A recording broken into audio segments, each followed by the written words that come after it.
Yon mga idol, magluluto tayo ng isaw ng manok mga idol as requested yan mga idol. At ayan, syempre, alam nyo na, sibuyas bawang, sangkutsa at hinulog ko na yung isaw mga idol. Ayan, nilinis naming maigi yan, 1 oras at kalahati mga idol. At ayan, lagyan na natin ng toyo syempre at saka suka para manuot ang kanyang lasa mga idol at konting magic sarap.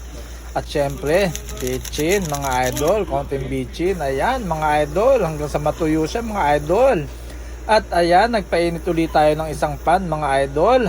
At magluluto tayo ng talong. Tortang talong na may itlog na maninipis lang ang slice mga idol. Ayan, natutunan ko yun idol sa Cagayan. Ayan mga idol, masarap siya talaga. Tsaka may toyo mansi mga idol.